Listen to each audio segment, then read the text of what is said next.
नमस्कार शेतकरी मित्रांनो, लोकशिवारच्या या नवीन भागामध्ये तुमच्या सगळ्यांचं स्वागत आहे. आणि तुम्ही ज्या पद्धतीने आम्हाला रिस्पॉन्स करताय, ज्या पद्धतीनं तुम्ही आमचे व्हिडिओ लाईक करताय आणि शेअर करताय, त्याबद्दल तुमचे सगळ्यांचे आभार आणि धन्यवाद. आणि आम्ही आशा करतो की जो आम्ही प्रयत्न करतोय की शेतकऱ्यांपर्यंत चांगली माहिती पोहोचून त्यांचं उत्पन्न आपल्याला कसं वाढवता येईल, त्या प्रयत्नांमध्ये तुम्ही जो आम्हाला सहभाग दाखवताय किंवा जो सपोर्ट करताय, त्याबद्दल तुमच्या सगळ्यांचे धन्यवाद. आणि आपण जे आपले मागचे व्हिडिओ केले होते त्यामध्ये एक आपण रमजानच्या कलिंगडाच्या प्लॅनिंगबद्दल एक व्हिडिओ केलेला होता. आणि त्याच्यामध्ये जो आपल्याला रिस्पॉन्स मिळाला त्यात बऱ्याचशा लोकांनी सांगितलं की आम्हाला तुम्ही जे आपलं खताचं शेड्यूल आहे त्याच्याबद्दल थोडीशी माहिती द्या. आणि म्हणूनच आजचा आपला जो हा व्हिडिओ आहे त्याच्यावर आपण बोलणार आहोत की कलिंगडाचं खत नियोजन जे आहे ते कसं करायचं. आणि त्याच्यासाठी तेजस आपल्यासोबत आहेत. तेजस, मला वाटतं बऱ्याच शेतकऱ्यांना आपला रमजानचा जो कलिंगडाचा नियोजनाचा व्हिडिओ तो आवडला. आणि ज्या पद्धतीने त्यांनी जी रिक्वायरमेंट सांगितली होती की बाबा आम्हाला खताचं नियोजन कसं करायचंय, तर तू काय सांगशील त्याच्याबद्दल? खूप कमी कालावधीचं, म्हणजे तसं पाहिलं तर 60 दिवसाचं पीक. आणि 60 दिवसाच्या पिकामध्ये ज्यावेळेस तुम्ही बी लावता तर ते सुरुवातीच्या 8-10 दिवस आणि काढणीच्या पूर्वी साधारण 8 दिवस हे जर वगळले तर तुम्हाला 50-55 दिवसातच खताचं नियोजन पूर्ण करायचं असतं. आणि हा खूप कमी कालावधी, पण याच्यामध्ये आपल्याला काय म्हणतो स्मार्ट बनायला लागतं. आता पिकाच्या वाढीच्या अवस्थेनुसार जर आपण गरज पाहिली तर सुरुवातीला आपल्याला काय गरज आहे, तर नत्र खताची जास्त गरज आहे. नत्र खतामुळे काय होणार आहे, तर वेलीची वाढ. बरोबर. आणि वेलीची वाढ का गरजेची, तर जर वेलीची वाढ जितकी जास्त झाली, जितकी जास्त पानं येतील, फुटवा येईल, तर तेवढं ते कलिंगडाच्या फळाला पोचण्यास मदत करेल. म्हणून आपल्याला नत्रयुक्त खताची गरज आहे. आता नत्र जास्त झालं तर काय होईल, तर हिरवेपणा जास्त येईल आणि रस शोषक किडींचा प्रादुर्भाव वाढेल आणि कलिंगडामध्ये थोड्याफार प्रमाणात व्हायरसची समस्या येते, तर ती तिथे येऊ शकते. तर तो आपल्याला एक मर्यादित किंवा ज्याला गरजेनुसार नत्र देणं गरजेचं आहे. दुसरी गोष्ट काय, की कलिंगडाची एकदा का वाढ चालू झाली की त्याचा बुंदा किंवा त्याचं जे काही वेली तर ती देठ चांगला जाड बांधला पाहिजे आणि मुळं चांगली विस्तारली पाहिजे. मग हे कोण काम करेल, तर हे फॉस्फरस युक्त खत करेल. म्हणजे दुसऱ्या टप्प्यात फॉस्फरस चालवला येतो. आणि तिसरा टप्पा जो आहे तो पोटॅशचा आहे, जिथं फळाला आकार यावा आणि फळाला रंग यावा यासाठी पोटॅश काम करेल, फळाला गोडी यावी. परंतु यामध्ये फरक असा आहे की नत्र देत असतानाच तुम्हाला पोटॅश द्यावं लागतं, कारण पोटॅश लागू उशिरा होतं. बरोबर. मग वेलीला ज्यावेळेस पोटॅश घ्यायची गरज आहे त्यावेळेस जर आपण पोटॅश द्यायला गेलं तर फायदा नाही. बरोबर. म्हणून पहिल्या दिवसापासून तुम्ही जे पण काय खत वापरता त्याच्यामध्ये पोटॅश असावं. म्हणजे तुम्ही 19-19-19 वापरलं तर 19% नत्र, 19% पोटॅश. 13-0-45 वापरलं तर 13% नत्र, 85% पोटॅश. तुम्ही 13-40-13 वापरलं तरी पण पोटॅश आणि नत्र दोन्ही आहे. तर हे दोन्ही सुरुवातीला चालू करायला लागतं. मग आता कोणी 13-40-13 वापरायचं आणि कोणी 19-19 वापरायचं, तर ज्यांनी थंडीमध्ये लागवड केली तर त्यांनी 19-19-19चा वापर करायचा. कारण का, तर वेलीची वाढ चांगली झाली पाहिजे. ज्यांनी बी लावलं त्यांनी आवर्जून 19-19-19चा वापर करायचा, का तर वेलीची वाढ झाली पाहिजे. 13-40-13 कोणी वापरायचं, ज्यांची थंडीची लागवड नाही, म्हणजे नैसर्गिक वातावरण साथ देते, त्यांनी 13-40-13 खत वापरायचं. आणि ज्यांनी पुनर्लागवड केली त्यांनी आवर्जून 13-40-13 म्हणजे रोपं ज्यांनी लावली त्यांनी वापरायचं. मग हे किती वापरायचं, तर ढोबळ हिशोबे विद्रव्य खतांचं गणित असे की तुम्ही बेसल डोस भरलाच असेल. आपण कलिंगडाचा बेड विषयी आणि कलिंगडाच्या मल्चिंग विषयी एक व्हिडिओ बनवलेला आहे, त्यामध्ये जाऊन तुम्ही परत एकदा पाहू शकता. बेसल डोस हा भरलाच पाहिजे. त्यानंतर विद्रव्य खत द्यायचे, तर ते साधारणपणे एकरी 1 किलो प्रति दिवस अशा पद्धतीने आपण द्यायचे. मग आपलं 1 एकर क्षेत्र असेल तर आपल्याला 1 किलो खत रोज लागणार आहे. पण आपण रोज देऊ शकतो का, तर नाही. मग आपण ते दिवसाआड किंवा 2 दिवसाआड देणार. म्हणजे जर दिवसाआड दिलं तर 2 किलो आणि 2 दिवसाआड दिलं तर 3 किलो. बरोबर. अशा पद्धतीने 19-19 किंवा 13-40-13 आपल्याला सुरुवातीला द्यायचे. बरोबर. आता ज्यावेळेस फुल लागायची वेळ येते, म्हणजे आपल्या लक्षात येतं की वेलीला आता फुल लागणार आहे, तर ते फुल लागायच्या वेळेला आपल्याला 12-61 हे खत द्यायचे. कारण का, तर आपल्याला फॉस्फरसची मात्रा वाढवायची. फॉस्फरसची मात्रा वाढली की आपल्याला वेलीचा विस्तार जास्त होईल, वाढ थोडीशी थांबेल आणि तिथं फुलाचं रूपांतर फळात होईल. बरोबर. आणि याच वेळेला कॅल्शियमची एक गरज असते, बोरॉनची एक गरज असते. कॅल्शियम का, तर जे फुल लागले तर ते फुलाचं रूपांतर फळात व्हावं. आणि बोरॉन का, तर त्याचं परागीकरण. आणि कॅल्शियमची दुसरी एक गरज आहे की जर कलिंगडाला कॅल्शियम कमी पडलं तर कधी कधी त्याचं खोड म्हणजे देठ आहे तर ते चिरलं जातं. बरोबर. आणि थंडीमध्ये ही समस्या जास्त करून येते. त्यानंतर एक बुरशी की जे काय म्हणतो त्याला GSB नावाची जी बुरशी, गमी स्टेम ब्लाइट, तर ती बुरशी येण्यासाठी वेली लवकर बळी पडते जर कॅल्शियम कमी पडलं. बरोबर. म्हणून वेली भक्कम राहण्यासाठी आपल्याला कॅल्शियमची गरज आहे. मग आपल्याला कॅल्शियम 3 टप्प्यात द्यायचे. एक तर वाढीच्या अवस्थेत, एक फुलाचं रूपांतर फळात झाल्यानंतर एक आणि एक फळ पक्व होण्याच्या वेळेला. मग तिन्ही अवस्थेमध्ये आपण साधारणपणे 7 ते 10 किलो प्रति एकर एका वेळेला असं आपण 25 ते 30 किलो कॅल्शियम देणार आहोत. बरोबर. कॅल्शियम नायट्रेट हा एक पर्याय, चिलेटेड कॅल्शियम हा एक पर्याय. त्यानंतर बाजारामध्ये हायड्रोस्पीड वगैरे सारखे प्रोडक्ट आहे जे कॅल्शियम बेस प्रोडक्ट आहेत, खूप चांगले त्यांचे रिझल्ट आहे. तर तुम्ही 3 वेळेला जे वापरणार आहे त्यामध्ये अदलून बदलून वापरू शकता. बोरॉनही त्याचबरोबर कॅल्शियम देत असताना ज्यावेळेस कॅल्शियमची लेवल वाढते त्यावेळेस बोरॉन दबलं जातं. तसं होऊ नये म्हणून आपल्याला दोन्हीची लेवल सारखी ठेवायची, म्हणून बोरॉन पण त्यावेळेस द्यायचे. मग बोरॉन आपण कॅल्शियम सोबतच 500-500 ग्रॅम असं 3 वेळा म्हणजे साधारणपणे 1.5 किलो प्रति एकर द्यायचे. 500 ग्रॅम एखादा, दुसऱ्यांदा 500 ग्रॅम, तिसऱ्यांदा 500 ग्रॅम, हे 3 टप्प्यात आपण कॅल्शियम द्यायचे. मग फुलोऱ्याच्या वेळेस आपण कॅल्शियम दिलं. आता मॅग्नेशियमचा एक रोल येतो इथे. मग मॅग्नेशियम पण आपल्याला द्यावं लागतं. मॅग्नेशियम 2 टप्प्यात, एक तर वेलीची वाढ चांगली व्हावी म्हणून, पानं हिरवीगार राहावी म्हणून, आणि एकदा फळपक्वतेच्या आधी, असं 2 टप्प्यात मॅग्नेशियम. मग ते किती, तर साधारणपणे 10 किलो प्रति एकर एका वेळेला असं 2 टप्प्यात आपण 20 किलो, आणि 25 किलोची बॅग येते तर आपण विभागून 25 किलो जरी टाकलं तरी 1 एकरला तेवढं मॅग्नेशियम लागतं. आता 1261 चालू केल्यामुळे आपलं फुलांचं रूपांतर फळात झालं. आता फळधारणा चांगली झाली. त्यावेळेस एक गोष्ट लक्षात घ्या की मधमाशी आपल्या प्लॉटमध्ये असणं गरजेचं आहे. मधमाशी टिकावी यासाठी कीटकनाशकांचा वापर मर्यादित केला पाहिजे, आणि फळमाशी येऊ नये म्हणून सापळे तिथं लावले पाहिजे. मधमाशी जर नाही आली आणि फळमाशी जास्त आली तर आपलं एकही फळ टिकणार नाही. मग त्यासाठी फळमाशी टाळण्यासाठी सापळे आणि मधमाशी वाढण्यासाठी रासायनिकाचा वापर कमी, अशा पद्धतीने आपल्याला जावं लागतं. बरोबर. तेजस, आता आपण एक थोडस तुला मी मागे घेऊन जातो. जेव्हा आपण ही चर्चा करतो की पहिलं जे आपलं ह्याचं व्हेजिटेटिव्ह ग्रोथ आहे किंवा जी वाढी होणार आहे, त्यावेळी जेव्हा आपण नायट्रोजन वाढवतो त्यावेळी कुठे ना कुठे सकिंग पेस्टचा आपला अटॅक जास्त वाढतो, आणि त्याच्यामुळे पुढे चालून आपल्याला व्हायरस सारख्या समस्या येतात. तर जेव्हा आपण अन्न नियोजन करणार आहे तेव्हा आपण कुठल्या पद्धतीचं असं खत वापरलं पाहिजे किंवा एखादं एनर्जी बुस्टर वापरलं पाहिजे जेणेकरून आपल्याला व्हायरस पासून संरक्षण मिळेल आणि आपल्याला चांगल्या पद्धतीने उत्पादन मिळू शकते? त्यासाठी पिकाला जे बळकटी देणार आहे तर ते 3 अन्न घटक आहेत. एक तर मुख्य अन्न घटकामधले पोटॅश आहे, दुसरा जो आहे तो कॅल्शियम आहे, आणि तिसरा एक येतो झिंक. बरोबर. तर या तिन्हींचा संतुलित वापर केला पाहिजे. मग वाढीच्या अवस्थेमध्ये पण आपल्याला झिंकचा वापर करावा लागेल, जो तुम्ही उल्लेख केला. मग तो पण झिंक 3 वेळा, वाढीच्या अवस्थेमध्ये एकदा, फुलोर अवस्थेमध्ये एकदा, आणि फळधारणा झाल्यानंतर एकदा. मग चिलेटेड झिंक असेल तर 500 ग्रॅम 500 ग्रॅम 500 ग्रॅम असं 1.5 किलो वापरू. आणि जर चिलेटेड झिंक नसेल, लिक्विड झिंक वगैरे असेल तर मग आपल्याला त्या पद्धतीने त्याचा डोस जो काय 1 लिटर किंवा 1.5 लिटर पर्यंत अशा पद्धतीने आपल्याला पुढे जावं लागेल. हे झिंकचा वापर. पोटॅश तर आपण वापरतोय 13-0-45 च्या माध्यमातून किंवा 19-19 13-40-13 च्या माध्यमातून पोटॅश जातोय. कॅल्शियम आपण आवर्जून सांगितलंय, तोही शेतकरी देणार आहे. तर अशा पद्धतीने जर केलं तर आपल्याला पिकावर येणारे रोग किंवा किडी याला अटकाव करता येईल.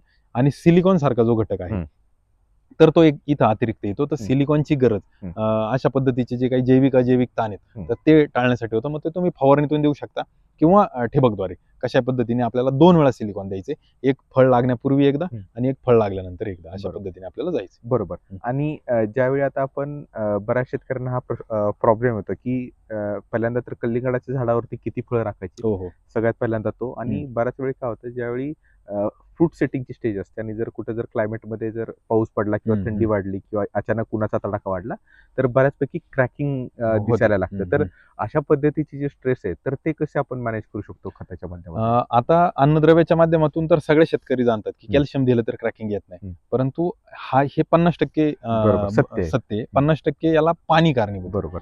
मग पाणी का कारणीभूत आहे, तर ज्यावेळेस आपण पिकाला पाणी देतो, आपण बऱ्याच व्हिडिओमध्ये ही चर्चा केली, पिकाला पाण्याची गरज काय, तर पिकाला फक्त अन्न निर्मिती करण्यासाठी, म्हणजे सूर्यप्रकाशाच्या सानिध्यात राहून पानं जे अन्न बनवतात, तुम्ही जे काही खाली त्यांना अन्नत्रस पुरत पालाश वगैरे दिलाय, म्हणजे तुम्ही किराणा पुरवलाय, आणि तो पुरवलेला किराण्याचा स्वयंपाक घरात जाऊन ज्यावेळेस अन्न बनतं, तर ते अन्न बनवण्यासाठीची जी कामं आहेत त्या कामापुरतच फक्त पाणी लागतं पिकाला. मग ते पाणी किती लागत असेल, तर साधं उदाहरण, आपल्या घरावर पाण्याची टाकी 1000 लिटरची असती, त्यातलं स्वयंपाकाला लागणार पाणी कदाचित 25-30 लिटर असतं, तर तेवढंच पाणी त्याला लागतं. तुम्ही जे ठिबकने देता 6 तास प्रति लिटरचा ठिबक असतो किंवा 8 तास प्रति लिटरचा, तर तेवढं पाणी त्या अन्न निर्मितीसाठी लागत नाही.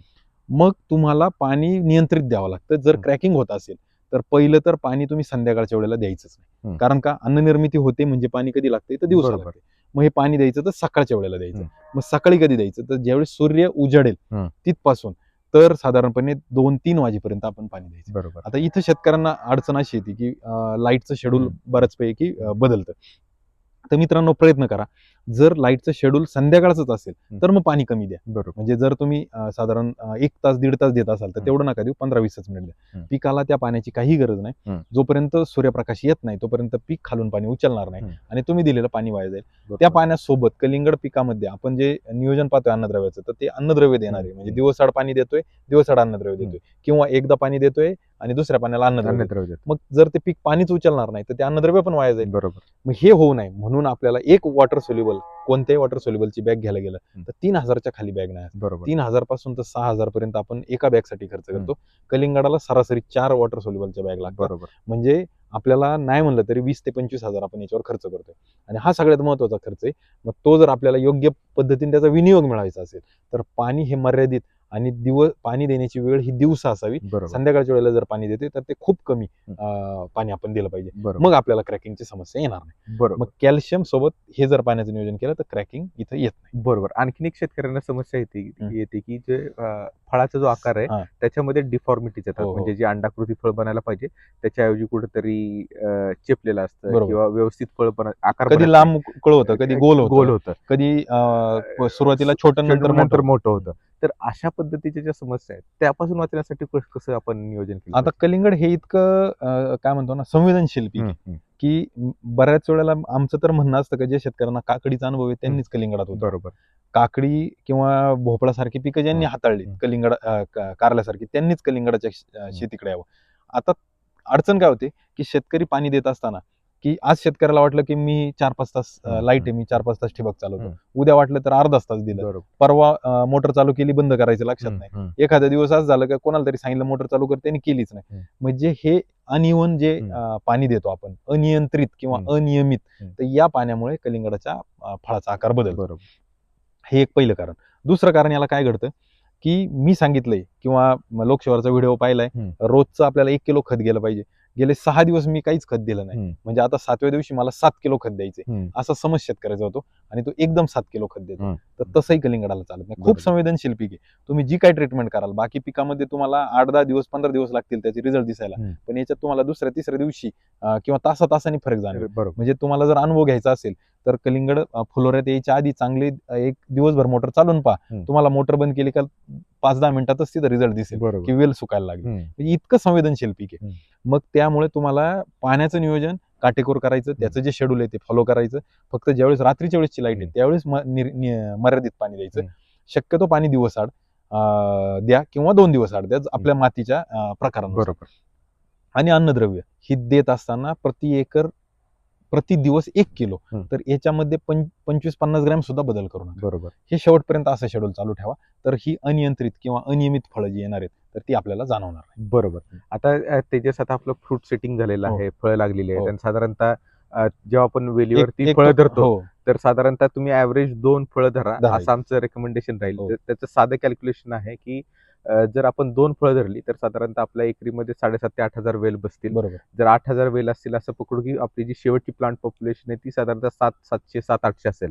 आणि जर आपण त्याच्यात 2 फळं धरली तर साधारणतः 14,000 ते 15,000 फळं आपल्याला मिळतील. आणि जर एक फळ आपलं साधारणतः 3 किलो जर ऍव्हरेज पकडलं तरी आपल्याला 45 टनापर्यंत चांगलं उत्पन्न मिळू शकतं.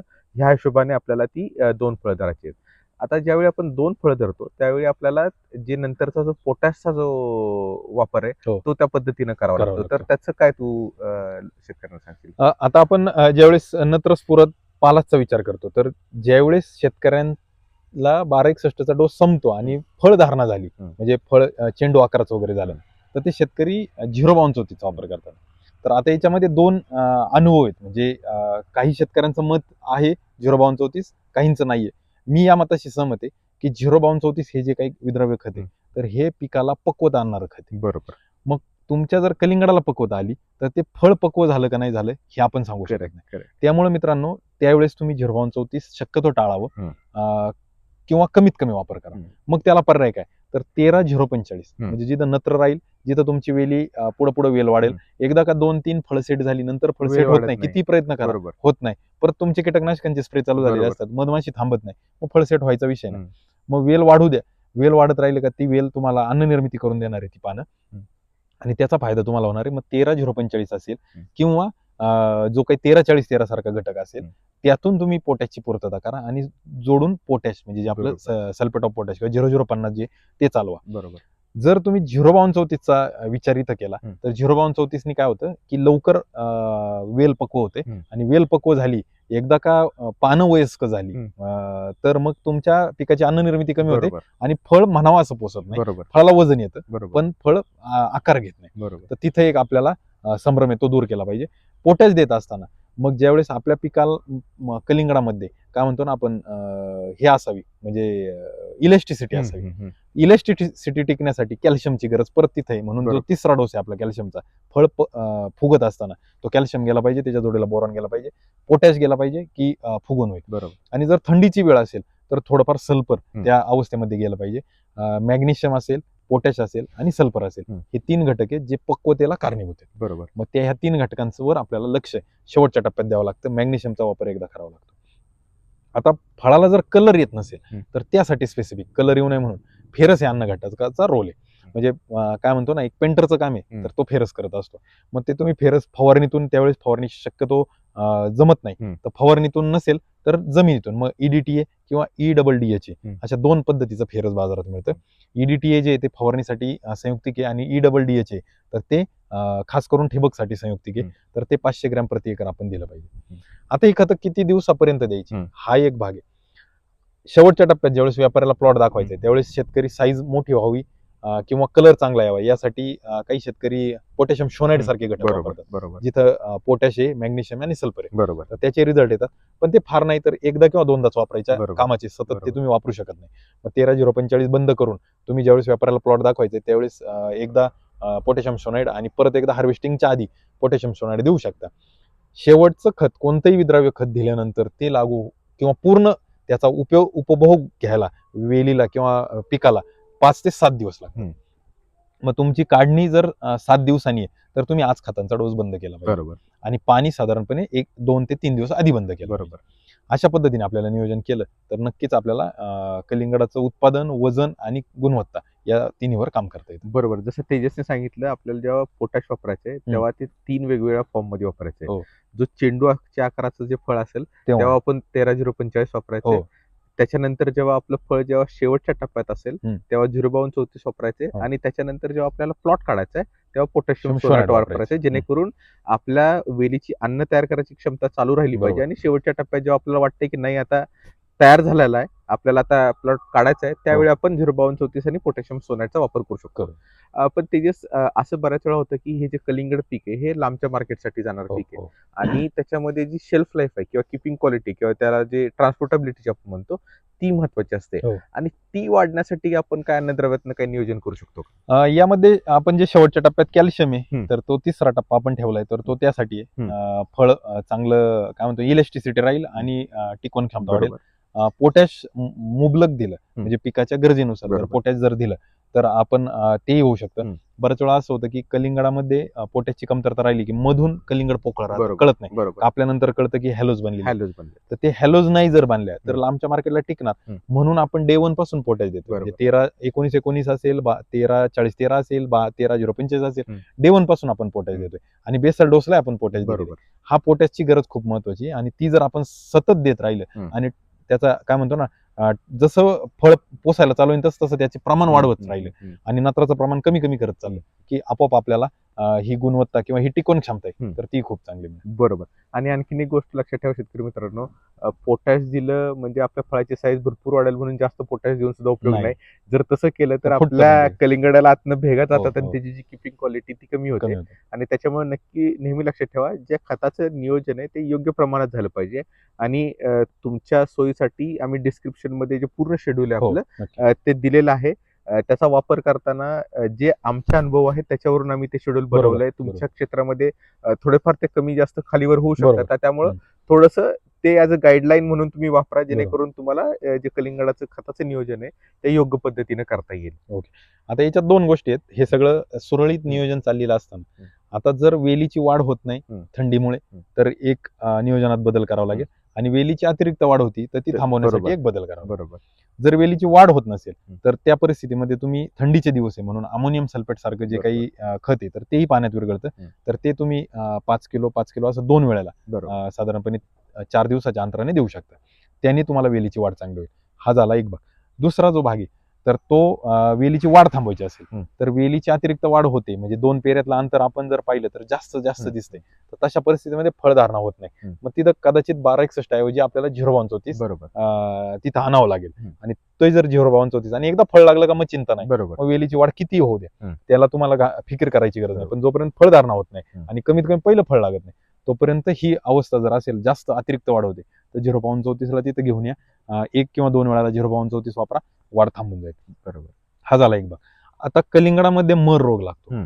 आणि मर रोग लागण्याची जी काही कारणे आहेत तर त्याच्यात असंख्य कारणे. हं. त्याच्यातलं सगळ्यात मुख्य कारण मी जे समजतो ते असे की वेलीवर असलेलं फळ पोचण्याचा जो काही ताण वेलीला येतो बरोबर. तिथं वेल काय म्हणतो पडते. कमकुवत होते आणि ज्याला आपण वेलीचं गुदमरणे म्हणतो हं. तर ते तिथं घडतं. हं. ते टाळण्यासाठी कलिंगडाच्या लागवडीच्या वेळेला तुम्ही ह्युमिक घटकाचा वापर करा जेणेकरून मुळीचा विस्तार चांगला हं. होईल. जर तुम्ही रोपं लावत असाल हं. आणि रोपं लावल्यानंतर 1-2 पाण्यानंतर म्हणजे जोपर्यंत फुलं लागत नाही हं. तोपर्यंत पाण्याचा ताण थोडासा द्या. हं. म्हणजे मुळं ते पाण्याच्या शोधात खाली जातील. बरोबर. जेवढी मुळांचा विस्तार होईल, मुळं वाढतील, हं. तेवढं मर रोग लागण्याची शक्यता आहे तर ती कमी होऊन जाते. कमी होईल किंवा बरोबर. पुढे ढकलेल. बरोबर. जी की मर तुम्हाला साधारण 45व्या दिवशी यायची हं. तर ती कदाचित 50व्या दिवशी यायची तर ती 55व्या दिवशी. बरोबर. मग मुळी चांगली वाढावी यासाठी फुलं लागण्याच्या आधीपर्यंत बरोबर. एक पाण्यानंतर दुसऱ्या पाण्याचा ताण थोडासा जर दिला वेलीला तर मुळं चांगली पसरतात.